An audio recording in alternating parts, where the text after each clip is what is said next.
to the Nissan Magnite.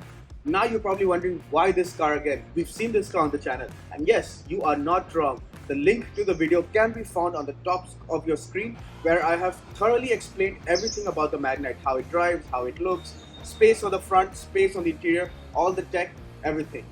Then, why this car again? Well, I was on a trip to India to visit my family and I needed a car. I reached out to a lot of manufacturers and Nissan India more than gladly obliged and helped me, gave me a magnet for the whole duration of my trip. I've driven this car now on expressways, highways, broken roads, city roads, no roads, and this car has come out with flying colors. Honestly, it's one of my favorite options in the compact crossover segment, and I've just been so excited to be driving this around.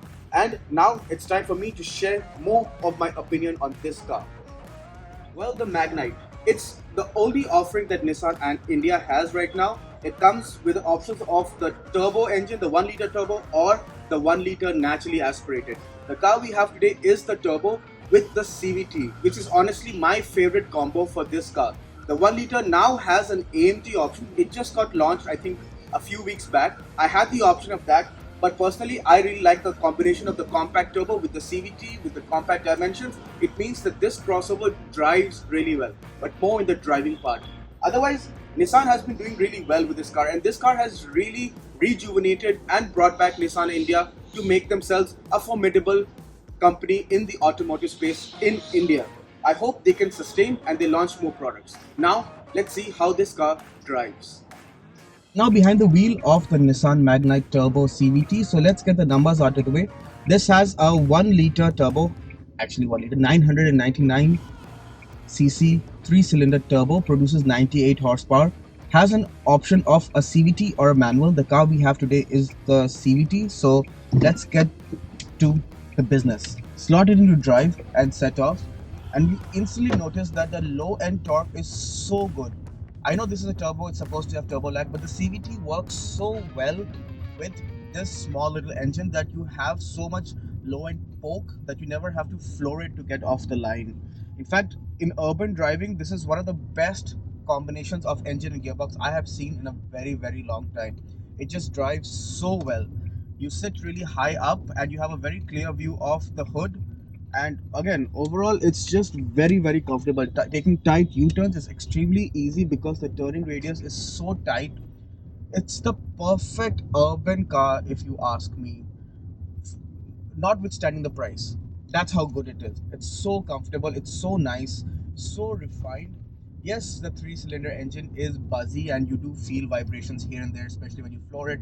And this car has like a slightly loose ORVM on the right one, so when on idle, when the 3-cylinder is thrumming, you can see that the mirror is vibrating. So yes, I mean, it is a 3-cylinder, right? It has a natural characteristic to have vibrations, but otherwise it's still a very comfortable car and a very easy car to just cruise, just chill. Even the highways on triple digit speeds, it's extremely composed.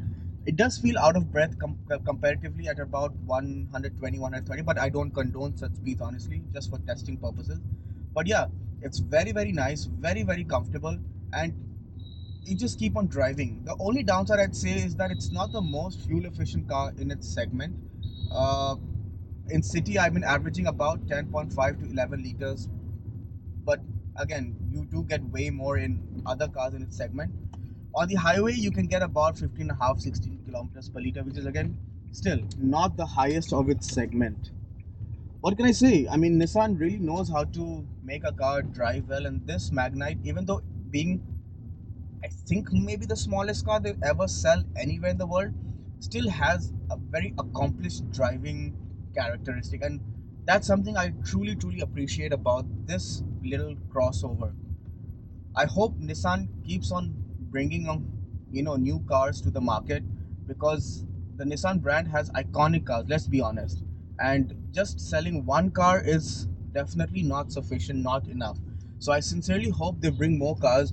The Indian public can enjoy more of their beautiful work they put into their cars, be it the way they look. I can take a lot of names. I know the Indian market is not your usual automotive market like other countries, but if you can crack it, it's, I think, very rewarding, and I think Nissan India should definitely contemplate on getting their thought, their work together to make sure that they can rule the Indian market. In conclusion, then, the Nissan Magnite. Well, when I first drove this car when it newly launched, I truly loved it. And now that this car is in the market for a long time, it has passed all the tests that the Indian consumer has thrown on it.